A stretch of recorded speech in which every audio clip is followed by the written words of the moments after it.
Hello students, myself Ayushitang. I welcome you on Envira Online School. Today we will start our next part for chapter number 5. So name of our chapter number 5 is a different kind of school. एक अलग प्रकार का school जिसके अंदर हमने chapter को read करना शुरू कर दिया था। फिर अपने प्रीवियस पार्ट के अंदर हमने जो चैप्टर था उसको रीड करना स्टार्ट कर दिया था। अब हम उसको कंटिन्यू करेंगे उस चैप्टर को। जो हमने चैप्टर पढ़ा था उसमें एक मिस बीम थी जो अपनी स्कूल चलाती हैं, जिसके अंदर बच्चों को बताया जाता है कि मिस फॉर्चुनेट क्या होता है, अगर आपको दुर्भाग्य क्या होता है वो चीज़ बच्चों को सिखाई जाती है। वहाँ पर एक ब्लाइंड डे होता है किन्हीं बच्चों के लिए, किन्हीं बच्चों के लिए डम डे होता है। तो बहुत सारे ऐसे डेज वहाँ पे हमने रीड किए थे और कुछ बच्चे उनको गाइड करते हैं, उनकी हेल्प करते हैं। वैसे ही जो मिस बीम थी उन्होंने जो पोइट था, जो राइटर था, उसको इससे मिलवाया, एक लड़की से मिलवाया जिसके आंखों पर पट्टी बंधी हुई थी और उसका आज ब्लाइंड डे था। तो वो जो राइटर है वो उसको बोलता है कि चलो आज मैं तुम्हें गाइड करके कहीं ले जाता हूँ। वो पूछता है कि क्या मैं ऐसा कर सकता हूँ। आगे रिप्लाई देती है, ओ यस शी सैड। वह कहती है हाँ आप मुझे ले जा सकते हो। Let's go for a little walk. Let's go means चलो, फॉर अ लिटिल मीन्स छोटी सी, वॉक मीन्स कदम चलना, कदम से चलना। Only you must tell me about things. तुम मुझे चीज़ों के बारे में, थिंग्स के बारे में बता सकते हो। I shall be so glad when today is over. I shall be so glad, मुझे इस दिन के ख़त्म होने के बाद, जब ये आज का, टुडे मीन्स आज का दिन, ओवर मीन्स पूरा हो जाएगा, तब मुझे हो सकता है कि बहुत ज़्यादा खुशी हो। तुम मुझे अपने साथ ले जा रहे हो घुमाने के लिए, तुम मुझे अलग अलग चीज़ें दिखाओगे, बताओगे।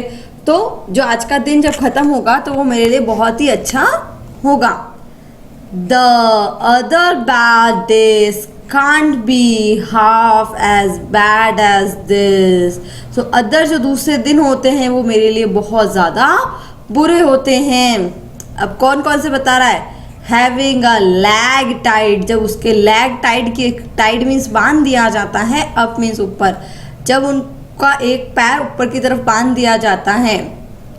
एंड हॉपिंग, उन्हें क्या करना पड़ता है? कूद कूद कर चलना पड़ता है। About on a crutch, crutch means क्या हो गया? बैसाखी के सहारे उन्हें चलना पड़ता है। Is almost fun I guess, मुझे ऐसा लगता है कि वो क्या है, एक बहुत बड़ा फन है। आपके लेग को बांध दिया जाता है और आपको हॉप करते हुए बैसाखी के सहारे चलना पड़ता है। Having an arm tied up, जब आपका आर्म मतलब जो आपका हाथ है उसको जब बांध दिया जाता है। Is a bit more troublesome, इससे हमें ज़्यादा डिफ़िकल्टी होती है। ट्रबलसम मीन्स क्या हो गया? ये रहा देखो, डिफ़िकल्ट, मुश्किल होता है, हाथ को बांधना ज़्यादा मुश्किल होता है। बिकॉज, क्योंकि, यू कांट ईट, आप नहीं खा सकते हो। विदाउट हेल्प, आप बिना किसी की मदद के कुछ भी खा नहीं सकते हो। एंड थिंग्स लाइक दैट, और ऐसे ऐसे दिन मेरे साथ होते हैं। वो बैड डेज के बारे में बता रही है। I don't think I'll mind being deep for a day. तो वो क्या कह रही है? I don't think मतलब मैं ऐसा नहीं सोचता। I don't think, think means सोचना। I'll mind being deep, deep means क्या होता है? जो पहले भी ये वर्ड अपने पास आया हुआ है, तो डीफ मीन्स वह इंसान जो सुन नहीं सकता, person who can't listen very well. Okay, एक पर्सन जो सुन नहीं सकता उसको बोला जाता है deaf. I will might be deaf for a day, मैं ऐसा सोच भी नहीं सकती हूँ कि मैं डीफ तो कोई कैसे हो सकता है। At least not much, but being blind is so frightening. अब उसे सब बताया, कभी पैर बांधे जाते हैं, कभी हाथ बांधे जाते हैं, but being a blind, एक अंधा होना,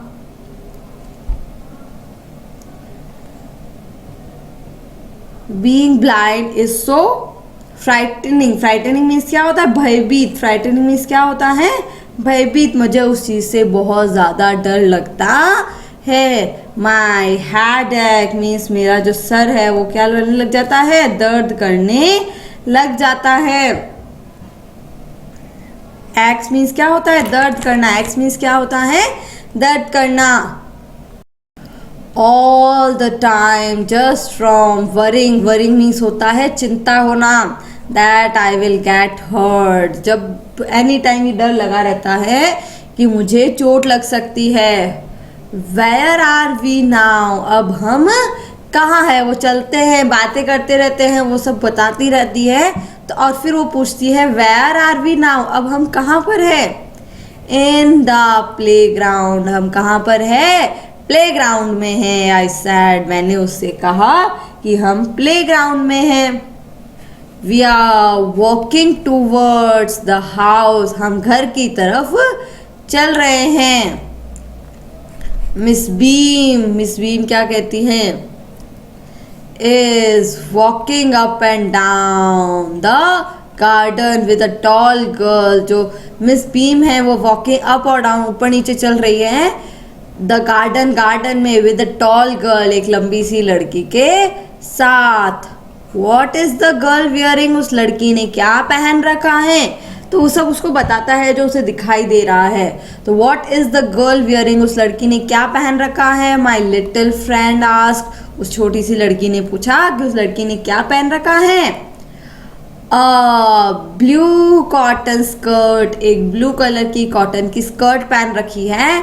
एंड पिंक ब्लाउज. और ऊपर का जो है उसका पिंक कलर का है. सो यहाँ देखो ये बता रहे हैं ये इसको, इस लिटिल गर्ल को, और ये सोच रही है वो लड़की कैसी दिख रही है. वो लड़की ऐसी दिखाई दे रही होगी. एक टॉल है, ऊपर पिंक कलर का ब्लाउज है और नीचे ब्लू कलर की स्कर्ट है. तो वो अपने माइंड में उसकी इमेजिन बना रही है, उसको इमेजिन कर रही है, वो इमेज बना रही है.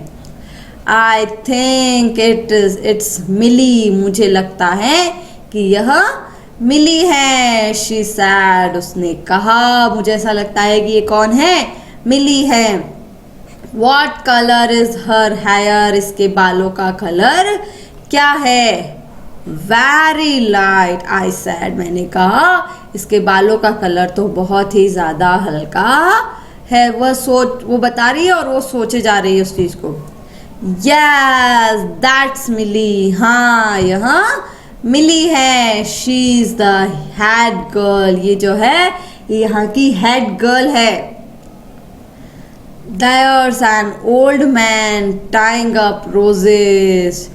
यहाँ पर एक ओल्ड मैन भी है जो क्या कर रहा है? जो रोजेस है उनको मतलब फूल के पौधे यहाँ पे लगा रहा है. I said. मैंने कहा. Yes that's Peter. ये कौन है? पीटर है. He is the gardener. ये कौन है? गार्डनर है. He is hundreds of years old. ये क्या है? Hundreds of years old. ये बहुत ज्यादा बूढ़े हैं. एंड और हियर कम्स अ गर्ल. एक लड़की आ रही है विथ कर्ली रेड हेयर. उसके बाल जो है वो कैसे है? कर्ली है, मीन्स घुंघरालू है, रेड कलर के हेयर है. She is on crutches. वो किस पर है? Crutches means very good. Crutches means होता है बैसाखी. जिसके सारे जो लोग नहीं चल सकते वो इसके सारे, ये देखो इसको कहते हैं क्रचेस, बैसाखी जिसको कहा जाता है. सो वो क्रचेस के साथ में चल रही है. दैट्स अनीता. यह अनीता है. She said. उसने कहा. And so we walked on. हम चलते रहे. ग्रेजुअली मीन्स स्लोली, धीरे धीरे. आई डिस्कवर्ड मीन्स पहचाना. That I was 10 times more thoughtful than I ever thought. मैं ज़्यादा देख सकता हूँ। जब पहले मैं ऐसा इतना नहीं सोचता था, इतना चीज़ों को नहीं ध्यान देता था, बट अब मैं ज़्यादा चीज़ों को देख रहा हूँ, ज़्यादा चीज़ों के बारे में सोच रहा हूँ। आई ऑल्सो रियलाइज, मैंने रियलाइज किया दैट कि if I had described people and things to someone else, it made them more interesting to me. अगर मैं लोगों को समझाऊंगा, बताऊंगा, डिस्क्राइब करूंगा कि मुझे क्या दिख रहा है, तो उनको बहुत ज़्यादा इंटरेस्ट आएगा। When I finally had to leave, जब मैं छोड़ने जा रहा था, I told Miss B, मैंने Miss B से कहा that कि I was very sorry to go, मुझे जाना पड़ेगा उस बात के लिए, बहुत sorry. She replied, then there is something in my system after all, वो कहती है कि हमें बहुत अच्छा लगा कि आप यहाँ पर आए। So this is a different kind of school, okay? So हमने चैप्टर को रीड कर लिया है। चैप्टर कैसा लगा आप लोगों को? वेरी इंटरेस्टिंग ना। सो हमारी जो स्कूल होती है उस स्कूल से कितना डिफरेंस है। हमारे स्कूल में क्या सिखाया जाता है? हमको बुक से पढ़ाया जाता है, हमको हर सब्जेक्ट्स पढ़ाए जाते हैं, just like science, math, English, Hindi, right. But ये एक डिफरेंट स्कूल थी, मीन्स अलग टाइप की स्कूल थी, जिसके अंदर बच्चों को क्या सिखाया जा रहा था कि इनफॉर्चुनेट क्या होता है, दुर्भाग्य क्या होता है अगर आपके साथ ऐसा कुछ हो जाता है। बहुत से लोग होते हैं, सोचते हैं क्या है, कोई प्रॉब्लम ही नहीं है। हमारे पास जो अपनी कमी होती है सबको वही दिखाई देती है, दूसरों के पास जो कमी होती है वो किसी को नहीं दिखाई देती। जस्ट लाइक अगर कोई अंधा है ना, जिसको दिखाई नहीं देता, वो क्या सोचता है, यार मैं अंधा नहीं होता, काश मेरे पैर चले जाते तो कम से कम मैं देख तो सकता। और जिसके पैर होते हैं वो यही सोचता है कि हो सकता कि मैं अंधा नहीं होता, मैं अंधा हो जाता, कम से कम मेरे पैर से आराम से चल तो पाता। मीन्स जो कमी हम में है वही हमें पता चलती है। इसलिए मिस बीम उन्हें सिखाती थी कि हर चीज़ में, हर पर्सन के अंदर कुछ ना कुछ कमी होती है, बट उसके साथ हमें जीना चाहिए। दूसरों के लिए ऐसा नहीं होना चाहिए कि यार उसके पास ज़्यादा खुशियाँ हैं, हमारे पास तो खुशी है ही नहीं। जो है अपने पास उसमें खुश रहना चाहिए। Okay, now let's start our activities. First है वर्किंग विथ टेक्स्ट, मीन्स जो टेक्स्ट हमने पढ़ा उससे रिलेटेड क्या है। A, put these sentences from the story in the right order and write them out in a paragraph, don't refer to the text. Okay, so हमको यहाँ कुछ sentences दिए गए हैं, हमें क्या करना है, इन सेंटेंस को पहले तो करेक्ट ऑर्डर, राइट ऑर्डर में अरेंज करना है। मीन्स एक सही तरीके से हमको इन्हें जमाना है। फर्स्ट क्या है, सेकंड क्या है, उस तरह से हमको इसे जमाना है। उसके बाद क्या करना है, write them out in a paragraph, और एक पैराग्राफ बनाना है। Don't refer to the text, text से हटके हमको एक पैराग्राफ बनाना है। तो फर्स्ट दे रखा है, I shall be so glad when today is over, मुझे बहुत खुशी होगी जब आज का दिन खत्म होगा। उसने ऐसा क्यों कहा था, क्योंकि ब्लाइंड होना बहुत ज़्यादा डिफ़िकल्ट होता है, इसलिए उसने कहा कि आज का दिन जब ख़त्म होगा तब मुझे बहुत ज़्यादा खुशी होगी। नेक्स्ट है, having a leg tied up and hopping about on a crutch is almost fun I guess. एक ब्लाइंड होने से अच्छा तो मेरे जो लेग्स है जब वो टाइट किए जाते हैं, जब उन्हें बांधा जाता है, और जब मैं हॉप करते हुए, मैं जंप करते हुए जब चलती हूँ तो वो तो एक फन टाइप हो जाता है मेरे लिए। I don't think I mind being deaf for a day, at least not much. मुझे इतना बुरा नहीं लगता, मुझे जब ब्लाइंड होने में जितना बुरा लग रहा है ना, अगर मैं एक डीफ हो जाती तो मुझे इतना बुरा नहीं लगता। बट लेकिन being blind is so frightening, blind होना बहुत ज़्यादा फ्राइटनिंग है। Only you must tell me about things, आप मुझे थिंग्स के बारे में बता सकते हैं। Let's go for a little walk, चलो एक लिटिल वॉक के पर चलते हैं। The other bad days can't be half as bad as this, आज के दिन जितना बुरा आज तक मेरा कोई भी दिन नहीं हुआ है। अब हमको क्या करना है, इनको राइट ऑर्डर में करते हुए एक पैराग्राफ लिखना है। सो फर्स्ट ऑफ ऑल उसने कहा था let's go for a little walk, चलो एक लिटिल वॉक पर चलते हैं। नेक्स्ट आ जाता है only you must tell me about things, आप मुझे थिंग्स के बारे में बता सकते हो। Then she said I shall be so glad when today is over, मुझे बहुत खुशी होगी जब आज का दिन खत्म होगा।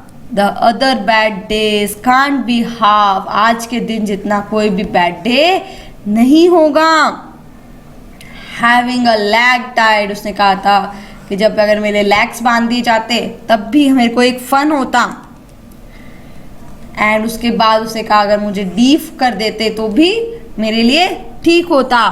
बट लेकिन बीइंग ब्लाइंड, एक ब्लाइंड होना सो फ्राइटनिंग, वो बहुत ही ज़्यादा भयंकर है। सो इस तरह से हमने इसको अरेंज किया। फर्स्ट ये सेंटेंस 2, 3, 4, तो ये जो सेंटेंस हमने ऑर्डर में किए हैं, अब आपको इनसे क्या बनाना है, पैराग्राफ बनाना है। विच मीन सबसे पहले आप ये सेंटेंस लिखो, देन सेकंड नंबर वाला, फिर थर्ड नंबर वाला, इस तरह से आप सेंटेंस बाय सेंटेंस करके एक पैराग्राफ आपको बनाना है। Okay, let's go to the next. B, answer the following questions, नीचे कुछ क्वेश्चंस दिए गए हैं तो हमको उनके आंसर्स लिखने हैं। तो question number first, why do you think the writer visited miss beam school, जो राइटर था, जो स्टोरी को लिख रहा था, वह मिस बीम के स्कूल में क्यों गया था। क्यों गया था, क्योंकि उसने मिस बीम के स्कूल के बारे में बहुत कुछ सुना था। क्वेश्चन नंबर फर्स्ट का आंसर है द ऑथर हैड हर्ड, जो ऑथर था उसे सुना था, सो मच मीन्स बहुत ज्यादा, अबाउट मीन्स होता है के बारे में, किसके बारे में, miss Beam's school, Miss beam के स्कूल के बारे में उन्होंने बहुत कुछ सुना था। इस वजह से वो क्या कर रहे थे, वहां जाने की इच्छा थी उनकी, मिस बीम्स स्कूल। सो इसलिए ही वांटेड, वह चाहते थे, टू विजिट करना मिस बीम्स स्कूल, इसलिए वो मिस बीम की स्कूल में विजिट करना चाहते थे। नेक्स्ट चलते हैं question number 2, What was the game that every child in the school had to play? कौन सा गेम था जो स्कूल में, कौन सा गेम that की जो every child मीन्स प्रत्येक बच्चे को in the school had to play, उस बच्चे को खेलना ही पड़ता था। कौन सा गेम था? Every child in the school had to play the game of acting out. उनको क्या करनी पड़ती थी? एक्टिंग करनी पड़ती थी, कभी ब्लाइंड की, कभी डीफ की। ओके, सो क्वेश्चन नंबर 2 का आंसर एवरी चाइल्ड मीन्स प्रत्येक बच्चा, इन द स्कूल, स्कूल के जो भी बच्चे थे, प्रत्येक बच्चे को in the school had to play, उन्हें खेलना पड़ता था, had to play the game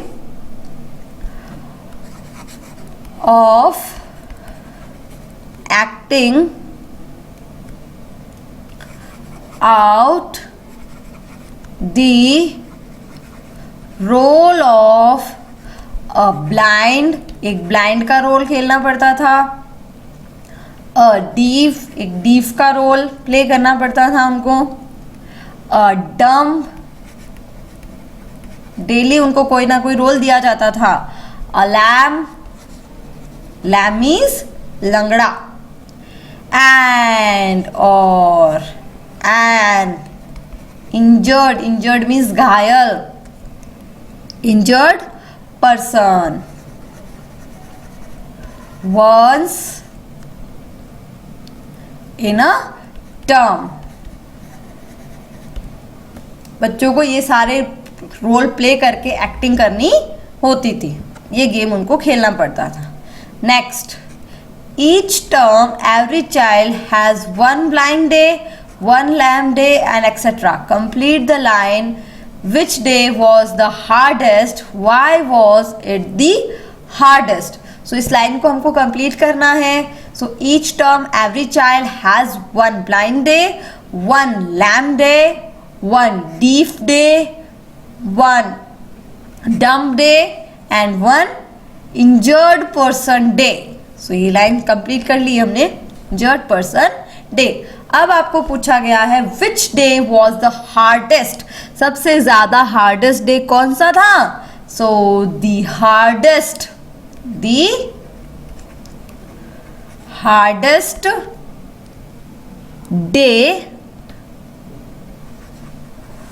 was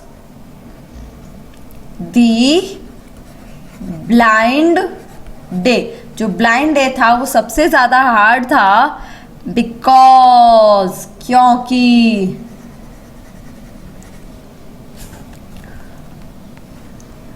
one was उस समय क्या होता था? अफ्रेड, डर लगा रहता था ऑफ बम्पिंग. बम्पिंग मीन्स टकरा जाना. Bumping against something and getting hurt और hurt हो जाने का और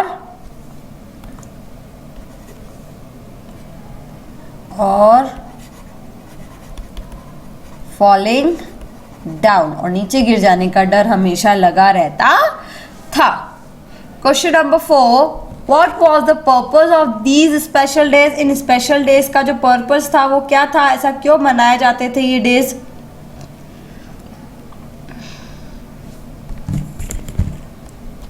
So these special days were meant to enable children to understand misfortunate. उन्हें क्या बताने के लिए कि misfortunate क्या होता है? These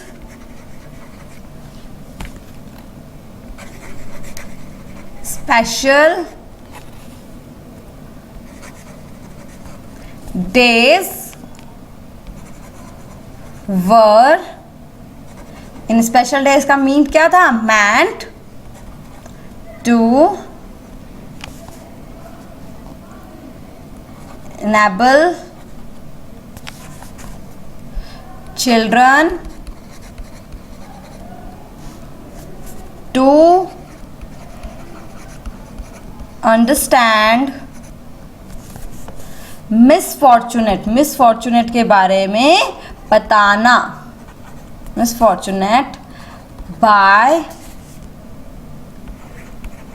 एक्सपीरियंस, उनका एक्सपीरियंस करते हुए, एक्सपीरियंसिंग इट, देन इनका एक्सपीरियंस करते हुए उन्हें इनफॉर्चुनेट के बारे में बताना ही इसका मेन मोटिव था.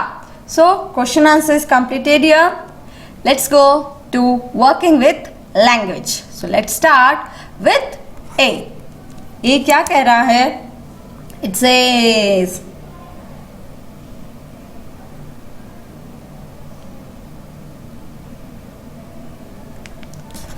Match the words. नीचे जो वर्ड्स दिए गए हैं उनको मैच करना है. And Paris with the meaning in the box below. नीचे जो बॉक्स दिए गए हैं इसके अंदर उनके मीनिंग्स लिखे हुए हैं और यहाँ पर वर्ड्स दिए गए हैं तो उनको मैच करना है. और यहाँ पर हमको क्या दिए गए हैं? नंबर्स दिए गए हैं. Just like first, second, third, fourth, fifth, sixth, 7 and 8.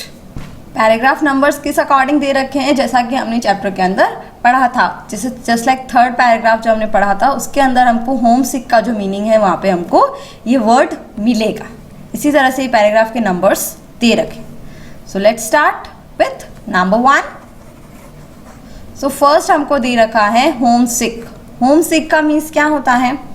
Almost, it hurts me, terrible, test the strength of, understanding the difficulties, wanting to be home. So yes, homesick means wanting to be home. बोला था ना कि miss beam अपने आप को कैसे, सब बच्चों को कैसा फील कराती है, जैसे कि वो घर पे ही हो. सो इसका हो जाएगा wanting to be home. Next practically. practically का मीन्स क्या होगा? ऑलमोस्ट. practically का मीन्स हो जाएगा almost. Next number 3, it pens मी. मुझे दर्द होता है, तो इसका हो जाएगा इट हर्ट मी. ये मुझे हर्ट्स करता है, it hurts me. Next, appreciate करना किसी को. एप्रिशिएट करना किसी को समझना. Understanding the difficulty. Understanding the difficulties. Next, thoughtless. Thoughtless means किसी के बारे में सोचना ही नहीं, जो किसी के बारे में सोचता नहीं है. So a welcome change. Not very caring. Not very caring, जो केयर नहीं करता है, that means thoughtless. Not very caring, जो केयर नहीं करता है. Next, exercise. एक्सरसाइज का हो जाएगा test the strength of. Strength को टेस्ट करना. Test the strength of. Next, relief. Relief मिलना. रिलीफ का हो जाएगा a welcome change. A welcome change, आराम जिसको बोलते हैं. गास्टली. गास्टली का मीन्स होगा टेरिबल, भयावह, बहुत ज्यादा डरावना. Okay, so here question number A is completed. Next, B, reword this lines from the story. Story में से देखते हुए इनको रीवर्ड करना है.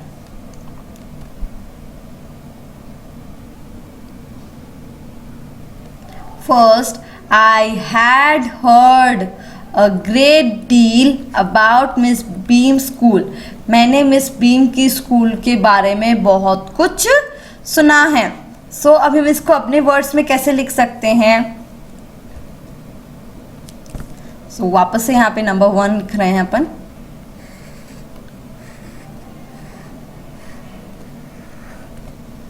Number 1, Miss Beam's school. Miss Beam की जो स्कूल है, हैड बिकम. बिकम मीन्स बन गई है. Quite famous. फेमस बन चुकी है. मिस बीम की स्कूल फेमस हो चुकी है. Number 2, miss beam was all that had expected. जैसा कि मैंने सोचा था, मिस बीम बिल्कुल वैसी है. Middle age, full of authority. Middle age means 30 to 40 years के बीच की जो लेडी होती है वो है, एंड फुल ऑफ ऑथोरिटी. उनके पास बहुत सारी ऑथोरिटी भी है. इसको हम अपने वर्ड्स में लिख सकते हैं, जस्ट लाइक ट्रू